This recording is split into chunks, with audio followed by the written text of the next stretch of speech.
mensaje de la palabra de Dios y ahora quiero invitarles a los que tengan una Biblia a buscar en el Evangelio de Mateo en el capítulo 27 y versículo 26 en adelante. Dice la palabra de Dios, Evangelio, el capítulo 27 y el versículo 26 en adelante.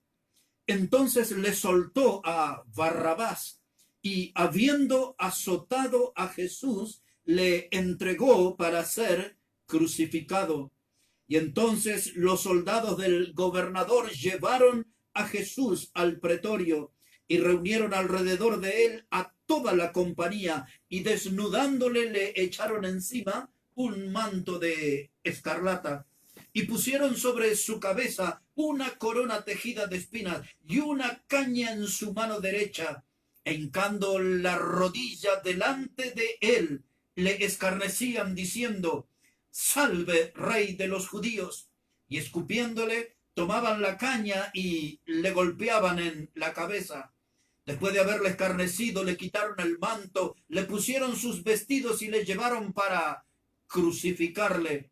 Cuando salían, hallaron a un hombre de Cirene que se llamaba Simón, y a éste obligaron a que llevase la cruz.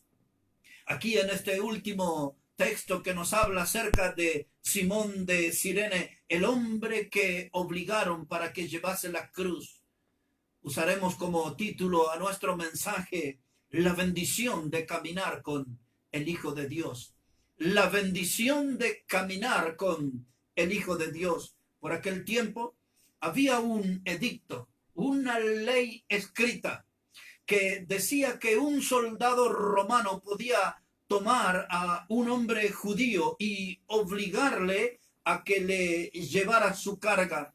Su carga podía ser compras que hubiera hecho, herramienta o aún sus propias armas. Y eso era algo realmente humillante para un judío. Y el judío tenía que llevar la carga del soldado romano por 1 milla. Esto era aproximadamente unos 1000 pasos, o podemos traducirlo en aproximadamente unas 15 a 16 cuadras. Y cuando llegaba a ese lugar, la persona judía tomaba una estaca, una madera, y la clavaba y decía: de aquí no me muevo ni un paso más. Él cumplía de ese modo con la ley y no hacía más que eso. Simón de Cirene es una persona del norte de África, de ahí esa ciudad de Cirene, lo imaginamos a un hombre de piel oscura. Él venía del campo. Otro de los evangelios dice que venía con su hijo que se llamaba Rufo. Lo cierto es que Simón venía y aquí él fue llamado para cumplir con esta ley o con este edicto romano de que él tenía que llevar la cruz por 1 milla. Y ahora Simón de Cirene estaba mirando que había 3 hombres allí que estaban lastimados. Seriamente lastimado estaba uno, de quien le quitaron la cruz y le pusieron a Simón sobre sus hombros. La mirada de Simón sobre ese hombre realmente era algo que le llamaba su atención. Pero también el Señor puso su mirada en Simón de Cirene, y la mirada de Jesús fue una mirada profunda, una mirada impactante, una mirada difícil de olvidar. Y Simón estaba observando cómo la gente le insultaba a Jesús sin saber quién era. Simón no podía darse cuenta que era el Hijo de Dios, pero la gente le insultaba y la gente le escupía y había gente que le tiraban piedra, y él tenía sobre su cabeza a Jesús una corona de espina. Simón realmente no podía entender todo lo que estaba sucediendo, y Simón no podía comprender que su compañero de milla, quien iba a estar caminando con él, era Jesús, era el Hijo de Dios. Él era su nuevo amigo. Él era el que iba a morir en la cruz por Simón y por nosotros.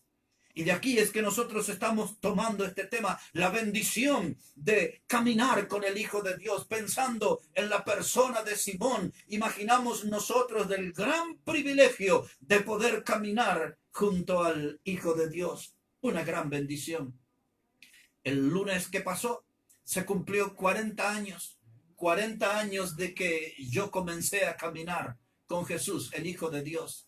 El lunes 10 de junio fue 40 años de que empecé a sentir ese privilegio de caminar junto a Jesús, el Hijo de Dios. Y si alguien me preguntara por qué para usted es un privilegio caminar con Jesús, rápidamente le responderé, en primer lugar, porque Él un día oró por mí.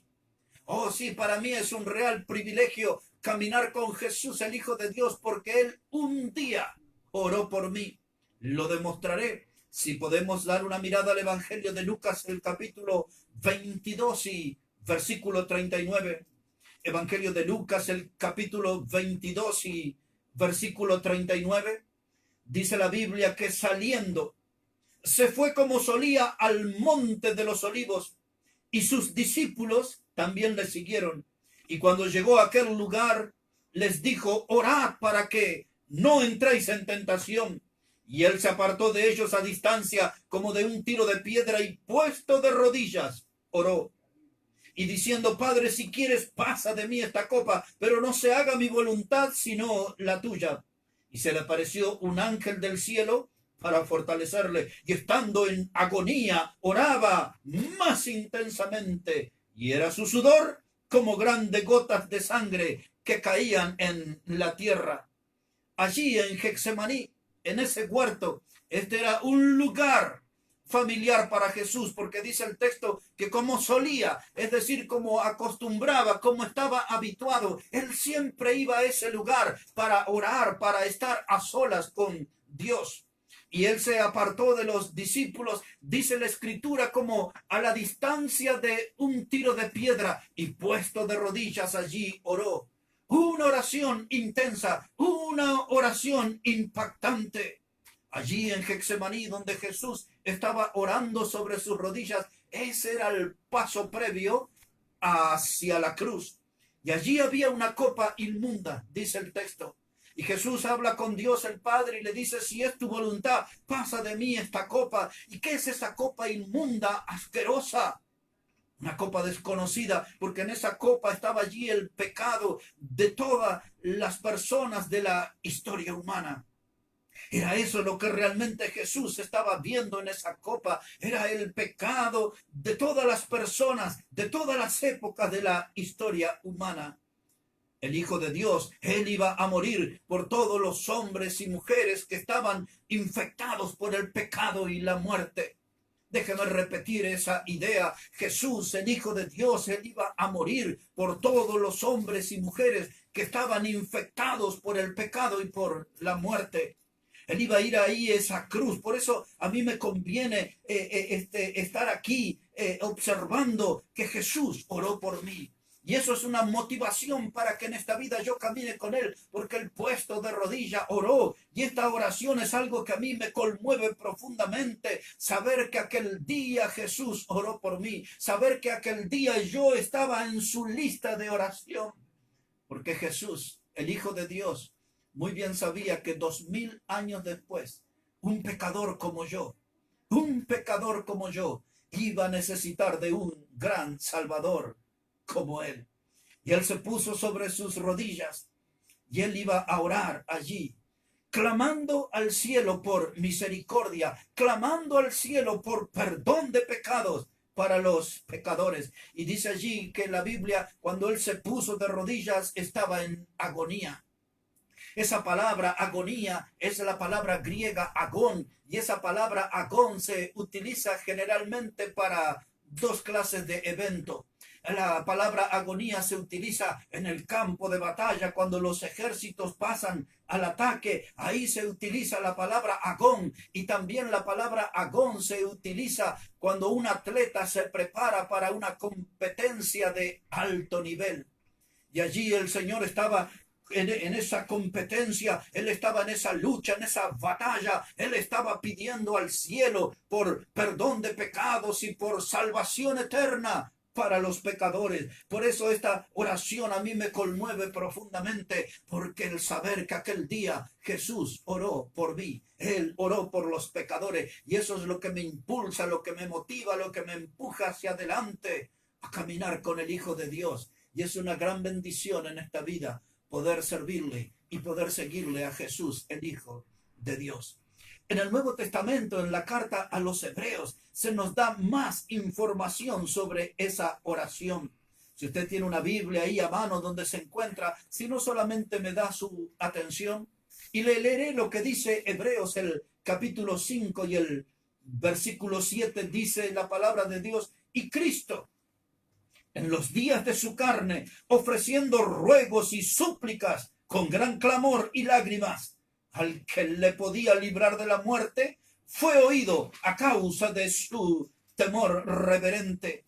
Aquí está hablando de Cristo en los días de su carne y dice aquí la palabra de Dios que él estuvo orando. Estos son los detalles, son los ingredientes que tenía aquella oración que él hizo puesto de rodillas en el huerto de Getsemaní. Observe los ingredientes. Dice la palabra de Dios: con ruego. Él estaba rogando al cielo por misericordia y por perdón de pecados para nosotros. Dice aquí: con súplica su corazón se derramaba delante de Dios el Padre, suplicando por salvación eterna para nosotros los pecadores. Clamor. Esto no era una oración muda, no era un murmullo entre labios, era una oración que se podía oír desde el cielo. Jesús estaba orando por nuestra salvación.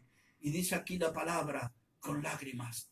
Oh, sí, yo realmente quiero seguir a Jesús, el Hijo de Dios, porque Él oró por mí. Él clamó, suplicó, rogó, derramó lágrimas, pidiendo salvación para un pecador como yo.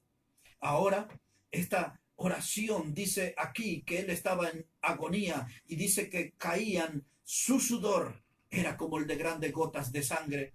Esto es un fenómeno médico. Los doctores le llaman a esto hematidrosis. El sudar gotas de sangre se llama hematidrosis y según los médicos estas cosas suceden. Esa clase de fenómeno ocurre cuando una persona está bajo un gran estado de presión o es una persona que está en un estado de gran tensión. Y claro que sí, Jesús estaba presionado y él estaba muy tensionado en ese instante porque él estaba orando, clamando al cielo por salvación para los pecadores. Me gusta caminar con Jesús, el Hijo de Dios, porque él un día oró por mí. En segundo lugar, quiero decirles que me gusta caminar con Jesús, el Hijo de Dios, porque él un día sufrió por mí. Jesús un día sufrió por mí. Dice la palabra de Dios aquí en el Evangelio de Mateo, el capítulo 27. Evangelio de Mateo, el capítulo 27, verso 28. Dice la palabra de Dios aquí que la gente aquí le desnudaron y le echaron encima un manto de escarlata y pusieron sobre su cabeza una corona tejida de espina y una caña en su mano derecha. E hincando las rodillas delante de él, le escarnecían diciendo: salve, rey de los judíos. Y escupiéndole, tomaban la caña y le golpeaban en la cabeza. Jesús sufrió por mí. El pasaje cuenta cómo él fue humillado. Dice aquí la palabra que él fue escupido. Dice la palabra que él fue abofeteado y fue coronado de espina y le golpeaban con una caña y esas espinas se introducían en sus sienes y por sus sienes y su rostro corría sangre preciosa, sangre que iba a tener poder para limpiar nuestros pecados. Esa sangre preciosa que iba a tener el poder para darnos a los pecadores una salvación eterna. Pero cuando usted lee en el versículo 26, dice aquí el Evangelio que entonces le soltó a Barrabás y habiendo azotado a Jesús, le entregó para ser crucificado. Quiero que ponga la atención en ese término que dice y habiendo azotado a Jesús. Este azote no era un simple castigo. El azote se acostumbraba a utilizar un látigo que era conocido como el flagrum. Ese látigo también tenía el nombre de las 7 colas del diablo, porque era un látigo que tenía 7 puntas de metal, de hueso o de cristal. Y cada vez que el lictor era el empleado del Imperio Romano, era un profesional, un experto en destrozar cuerpos. Cada vez que ese látigo caía sobre la espalda de una persona, literalmente arrancaba pedazos de sangre y dejaba surcos bien, pero bien profundos.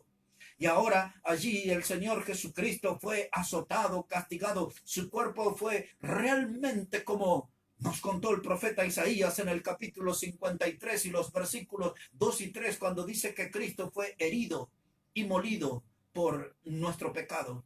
Herido y molido por nuestro pecado, un cuerpo totalmente destrozado por el látigo. Oh, yo quiero caminar con el Hijo de Dios y lo tomo como un privilegio, porque un día Él oró por mí. Para mí es un privilegio caminar con Jesús, el Hijo de Dios, porque un día Él sufrió por mí.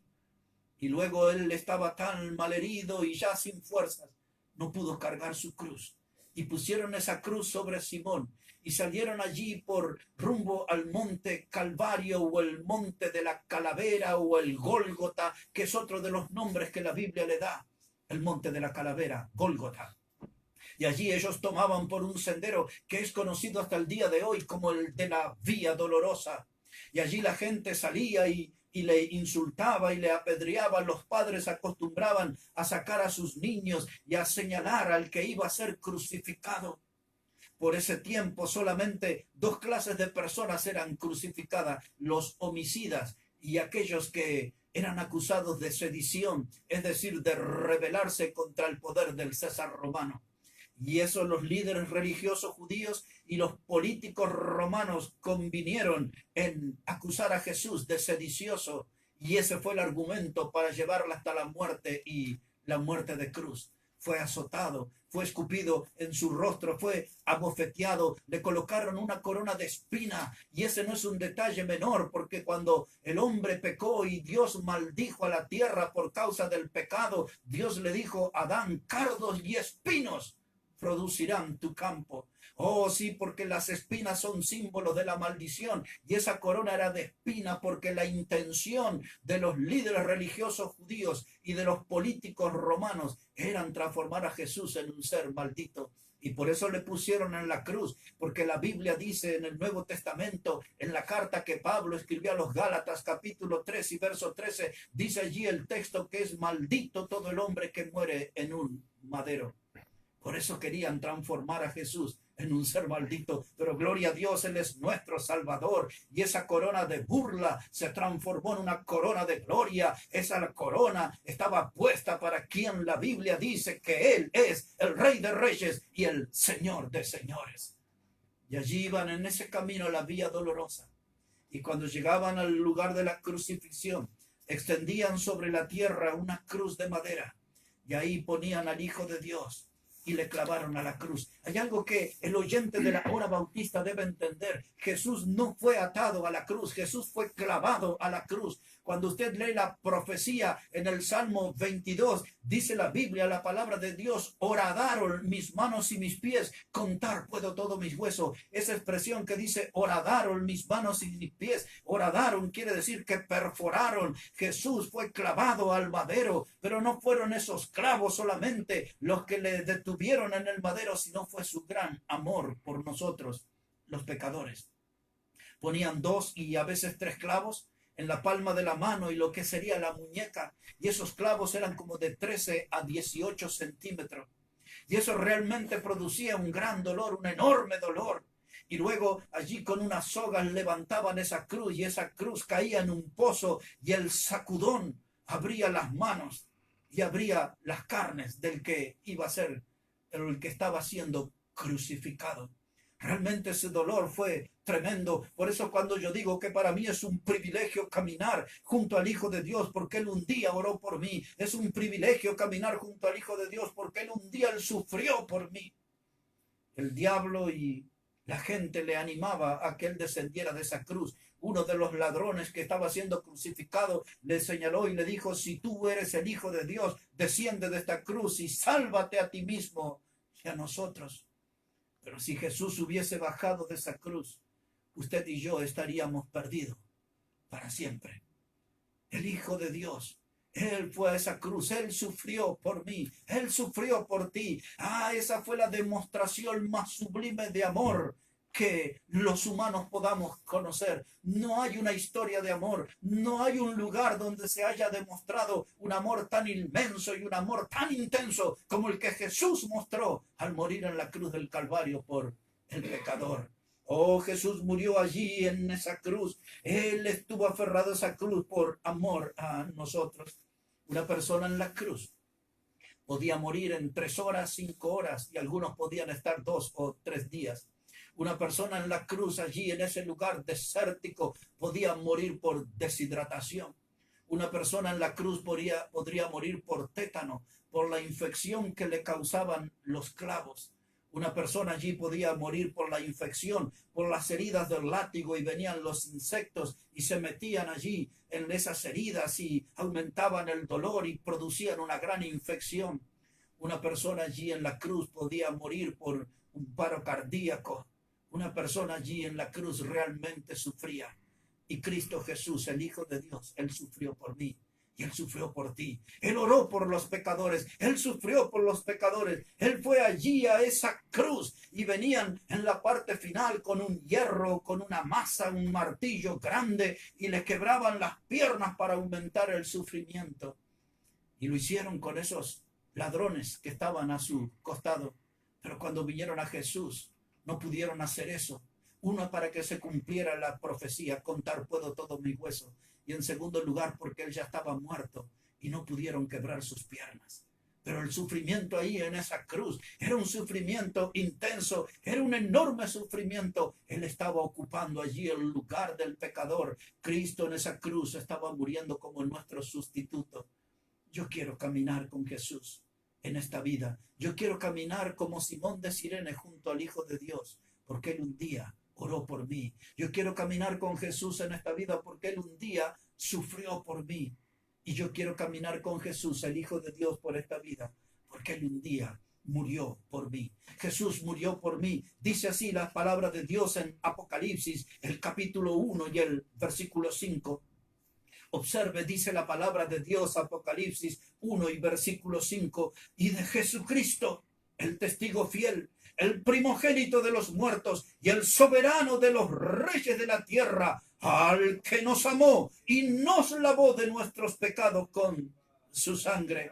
Oh, dice la palabra de Dios, Jesús, el primogénito de los muertos. Pero me encanta esta escritura porque ella también dice que Jesús, Él nos amó, y dice que Él lavó nuestros pecados. Esos pecados inmundos, esos pecados que realmente se instalaron en nuestra vida, esos pecados vergonzosos, pecados escandalosos y pecados dolorosos. De toda esa categoría de pecados que hay en nosotros, dice la Biblia que con su sangre Él nos lavó de todos nuestros pecados. No hay pecado que no pueda ser limpio por la sangre de Cristo. Por eso en nuestras iglesias cantamos: hay poder en la sangre de Jesús, hay poder en esa sangre preciosa que Él derramó en la cruz. Y esa sangre tiene poder para limpiarnos de toda maldad, para quitar todo ese basural de nuestra mente y de nuestro corazón. Oh, tiene poder la sangre de Cristo Jesús. Yo quiero caminar en esta vida con el Hijo de Dios porque Él un día oró por mí. Yo quiero caminar con Jesús como lo hizo Simón de Cirene porque Él un día sufrió por mí. Y yo quiero caminar con Jesús, el Hijo de Dios, porque Él un día murió por mí. Pero también Él murió por ti. Amigo, amiga, que escuchas la hora bautista, entérate, Jesús murió por ti para perdonar todos tus pecados y para darte una salvación que es eterna. Dice aquí el Evangelio de Juan en el capítulo 3 y en el versículo 17 que Dios envió a su Hijo al mundo no para condenar al mundo, sino para que el mundo sea salvo por Él. Ese es el propósito de la venida de Cristo, que el mundo sea salvo por Él. Ese es el propósito de su venida y de su muerte en la cruz, para que tú seas salvo por Él. Esta es una buena hora para venir delante de Cristo y reconocerte como un pecador, una pecadora, y pedirle a Jesús que Él limpie todo tu pecado con su sangre preciosa y que Él te dé esa salvación y salvación eterna que promete en la palabra de Dios. Yo quiero caminar con Jesús, el Hijo de Dios. Yo puedo hacerlo desde hace 40 años. ¿Tú ya estás caminando con Cristo? ¿Estás caminando con Jesús, el Hijo de Dios? ¿O quisieras hoy empezar esa hermosa caminata por esta vida y que durará por toda la eternidad? Ven a Cristo, cree en Él y Él te salvará y te salvará eternamente, porque su palabra dice que todo aquel que en él cree no se pierde, mas tiene vida eterna. Es tu oportunidad. Cree en Cristo y sé salvo por él. Somos la Hora Bautista. Recuerde que la Hora Bautista es el programa de iglesia